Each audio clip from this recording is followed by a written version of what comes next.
Mesdames, Messieurs, bonsoir, bienvenue dans votre revue d'actualité sur Wangari TV. Tout le plaisir est pour nous de vous savoir très nombreux à nous suivre en ce moment.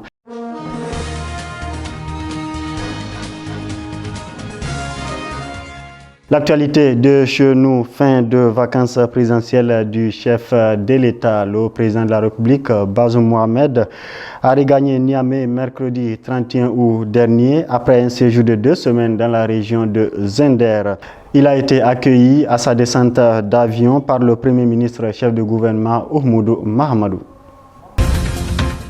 Rencontre les 30-31 août dernier à Niamey de la plateforme des régulateurs des médias sur initiative du président du Conseil supérieur de la communication CSC du Niger, Dr Sani Kabiro.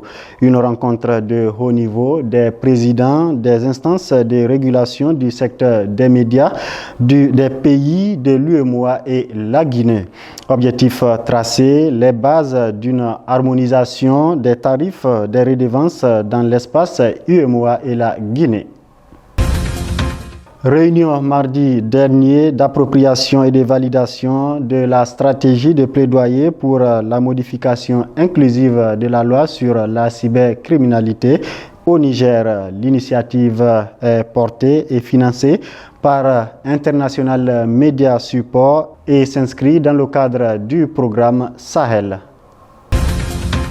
Nécrologie, décès mardi dernier à l'hôpital national de Niamey de Mahamadou Moussa Mamman, secrétaire régional du SINASEB Tilaberi et secrétaire adjoint du cadre de concertation et d'action citoyenne CCAC. La jeune Nigérienne Mademoiselle Haruna Koché Mariam, championne de la 36e finale internationale des Jeux de mathématiques et logique tenus du 26 au 27 août en Suisse. Une compétition mondiale des meilleurs talents et prodiges en mathématiques devant la Suisse, la France, la Belgique, la Tunisie, la Pologne, l'Italie, le Canada, le Japon et plusieurs autres pays. Mariam Haruna a su se faire distinguer, honorant fièrement non seulement le Niger, mais toute l'Afrique en général. Actualité dans nos régions, à Maradi, braquage d'une agence de transfert d'argent dans la nuit du mercredi au jeudi 1er septembre aux environs de 3 heures du matin.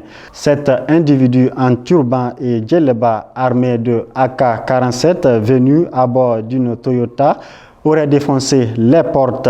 Ils auraient emporté la somme de 17 500 000 francs CFA, 3 995 $ US et 40 000 francs camerounais. Le mouvement M30 Naba Wogbo du Burkina Faso et le M62 du Niger ont décidé de mutualiser leurs forces pour mieux défendre la souveraineté des deux pays. Cette union a eu lieu au cours d'une visite des responsables du M62 du Niger au M30 Naba Wogbo le jeudi dernier à Ouaga au Burkina Faso. Actualité hors de chez nous, au Mali, le mouvement national de libération de l'Azawad MNLA, l'un des principaux groupes armés évoluant dans le nord du pays, a décidé lundi de s'engager en faveur d'une fusion de tous les groupes armés d'ex-rebelles ayant signé un accord de paix avec Bamako en 2015. En Côte d'Ivoire, l'ancienne première dame de la Côte d'Ivoire, Simone Gbagbo, a fait connaître ses ambitions de se présenter candidate aux prochaines élections présidentielles de 2025. Si mon parti me désigne, je serai candidate à l'élection présidentielle de 2025, a-t-elle déclaré mercredi passé. Au Nigeria, le gouvernement interdit à partir de ce mois aux mannequins étrangers et aux voix off de faire de la publicité sur le sol nigérien. Les entreprises qui ne respectent pas cette nouvelle politique seront condamnées à une amende pouvant aller jusqu'à $2 000. Et au plan sportif, cette affaire de tentative d'extorsion de Paul Pogba, la star de l'équipe française de football et de la Juventus Turin, qui défraie la chronique depuis dimanche dernier. Il dénonce une menace et une tentative d'extorsion en bande organisée à son encontre à travers un communiqué signé de ses avocats. Tentative d'extorsion dans laquelle serait impliqué son frère Mathias. Depuis, une enquête est ouverte. En Angola, le principal parti d'opposition a annoncé jeudi 1er septembre avoir déposé un recours pour contester par la voie légale les résultats issus du scrutin législatif qui a vu la victoire du parti au pouvoir, donnant ainsi un second mandat au président sortant João Lourenço.